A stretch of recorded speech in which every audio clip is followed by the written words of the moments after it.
अस्सलाम वालेकुम। अच्छा, आइल्स रीडिंग जो है that is the most you can say most difficult module. बहुत सारे स्टूडेंट्स जो हैं उनको नहीं समझ आ रही होती इसकी कि ये कैसे करना है, स्पेशली आइल्स जो एकेडमिक मॉड्यूल होता है that one.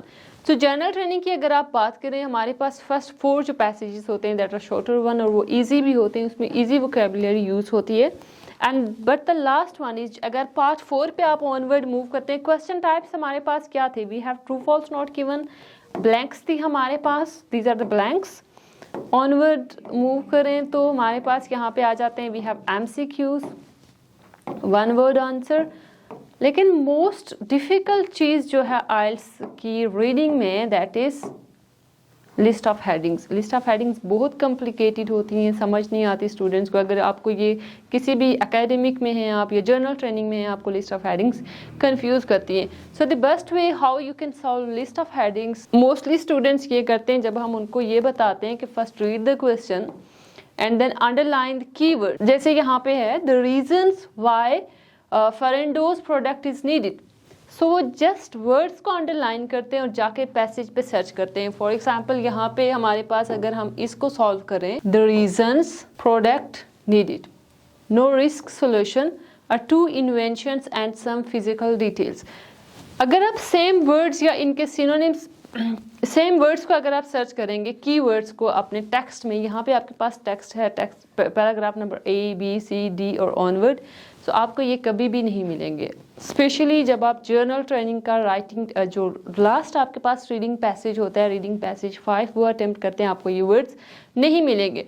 So the best method is you can paraphrase. Paraphrase क्या होता है कि आप अपना क्वेश्चन रीड करें, रीड करने के बाद उसको अपनी लैंग्वेज में ट्रांसलेट करें। If you are Urdu speaker, आप उसको उर्दू में ट्रांसलेट करें। The reasons are a no risk solution, 2 inventions and some physical details.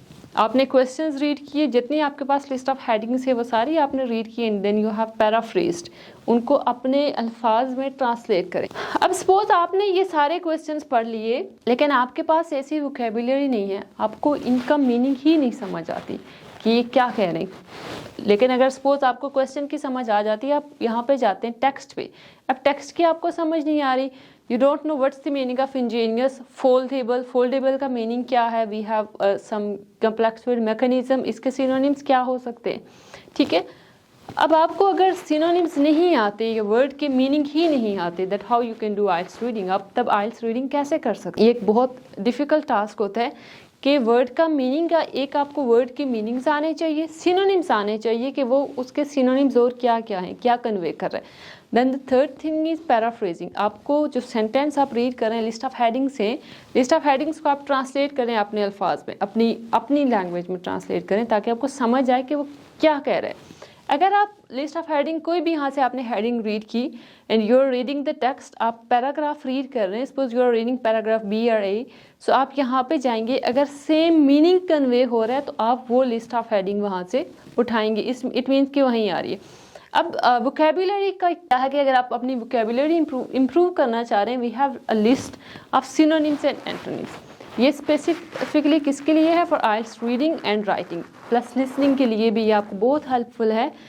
ऐसे में आपको ये बहुत हेल्प करती है। अब यहाँ पे देखें, we have sequence A, B and C।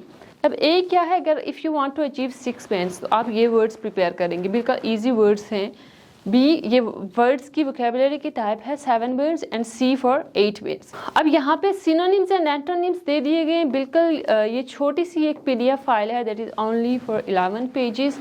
ये आपकी रीडिंग में बहुत हेल्पफुल है। अगर आप इनको प्रिपेयर कर लेते हो तो आपकी रीडिंग बहुत आसान हो जाती है, आपको सिनोनिम्स एंटोनिम्स फाइंड करने में मुश्किल नहीं होती। और आपकी राइटिंग में भी ये वर्ड्स बहुत हेल्पफुल होते हैं, क्योंकि जब आप राइट कर रहे होते हैं, अपना ऐसे राइट करते हैं राइटिंग टास्क 1, या जब आप स्पीकिंग की तरफ जाते हैं, आज स्पीकिंग की तरफ, you are not allowed to repeat your words again and again. वहाँ पे अगर आप रेपिटेशन करते हैं तो आपके बेंड्स कट जाते हैं, स्पीकिंग में भी प्लस किस में भी, आपकी राइटिंग में भी। और रीडिंग में तो ये ऑब्वियसली सारे जो वर्ड्स हैं ये हेल्पफुल हैं। ठीक है, अगर आपको ये PDF फाइल चाहिए, you can just message us on this number. आप यहाँ पे मैसेज कर सकते हैं, हमें व्हाट्सएप पे कर सकते हैं, या डायरेक्टली हम कॉल कर सकते हैं, हम आपको ये प्रोवाइड कर देंगे। Okay, thank you so much. अल्लाह हाफिज़।